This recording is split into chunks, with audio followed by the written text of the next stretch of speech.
نحمده ونصلي على رسوله الكريم اما بعد فاعوذ بالله من الشيطان الرجيم بسم الله الرحمن الرحيم انا اعطيناك الكوثر فصل لربك وانحر انا شانئك هو الابتر صدق الله مولانا العظيم ان الله وملائكته يصلون على النبي يا ايها الذين امنوا صلوا عليه وسلموا تسليما مولاي صل وسلم دائما ابدا علی حبیبی کا خیر خلق کلہم۔ معزز سامعین کرام، میں نے آپ کے سامنے جو آیت مبارکہ پڑھنے کا شرف حاصل کیا، اس میں اللہ تعالیٰ نے ارشاد فرمایا انا اعطیناک الکوثر، بے شک ہم نے آپ کو جو عطا کیا ہے بے حساب عطا کیا ہے۔ فصلی لربک وانحر، بس آپ نماز پڑھا کریں اور اپنے رب کے لیے قربانی دیں۔ انا شانئک ھو الابتر، یقیناً آپ کا جو دشمن ہے وہی بے نام و نشان ہوگا۔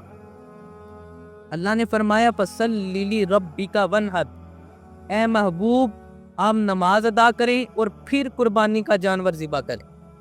امام بیضاوی رحمۃ اللہ تعالی علیہ نے اس آیت مبارکہ کی یوں تفسیر بیان کی ہے کہ وَقَدْ فُسِّرَتِ الصَّلَاةُ صَلَاةِ الْعِیدِ وَالنَّحْرُ بِالتَّضْحِیَةِ۔ امام بیضاوی فرماتے ہیں صلات سے مراد عید کی نماز کو کہتے ہیں اور نحر سے مراد قربانی کے جانور کو کہتے ہیں۔ اس کا مطلب یہ ہوا کہ پہلے عید کی نماز پڑھو اور اس کے بعد قربانی کا جانور ذبح کرو۔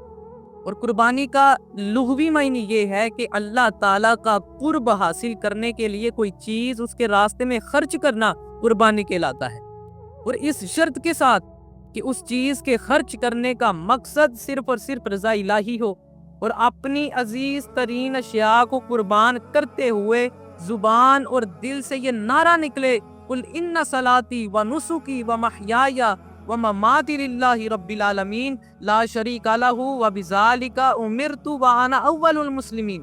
اے حبیب آپ فرمائیے میری نماز، میری قربانی، میرا زندہ رہنا، میرا مرنا بس اللہ ہی کے لیے ہے جس کا کوئی شریک نہیں۔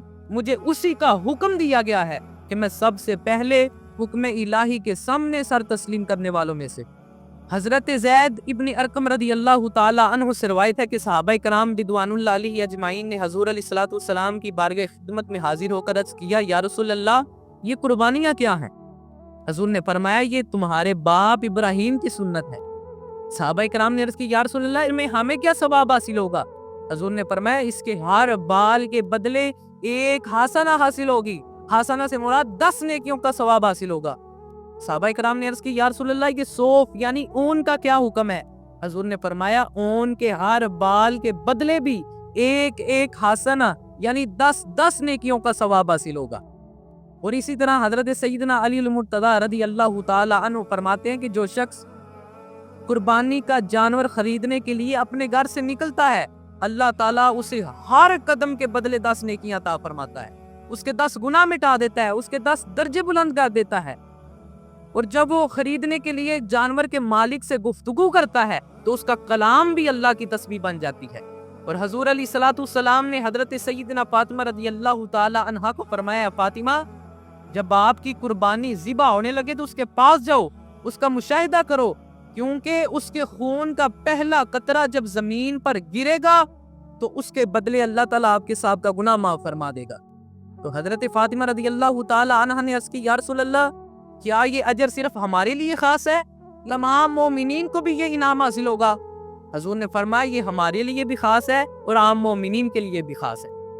حضور علیہ الصلوۃ والسلام کا طریقہ مبارک یہ تھا کہ جب آپ عید کی نماز ادا کرنے سے فارغ ہو جاتے تو آپ 2 سیاہ سفید مینڈے منگواتے اور انہیں زمین کے بل لٹاتے اور اپنے ہاتھ میں تیز چھری کو پکڑ لیتے اور یہ پڑھتے انی وجہت وجہی للذی فطر السماوات والارض حنیفا وما انا من المشرکین وعلی ملت ابراہیم اللہ اکبر لا الہ الا اللہ واللہ اکبر وللہ الحمد، اور جانور کے خلق پر چھری چلا دیتے اور اسے ذبح کر دیتے۔ حضور علیہ الصلوۃ والسلام نے فرمایا جو شخص قربانی کا جانور ذبح کرنے کے بعد یہ 2 رکعت نماز نفل شکرانہ ادا کرے گا تو اللہ تعالیٰ اسے ہر وہ چیز عطا فرمائے گا جو وہ مانگے گا۔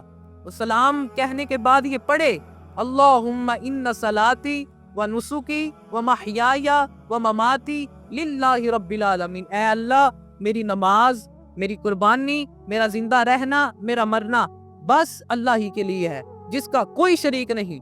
مجھے اسی کا حکم دیا گیا ہے کہ میں سب سے پہلے حکم الہی کے سامنے سر تسلیم کرنے والوں میں سے ہوں۔ وما توفیقی الا باللہ۔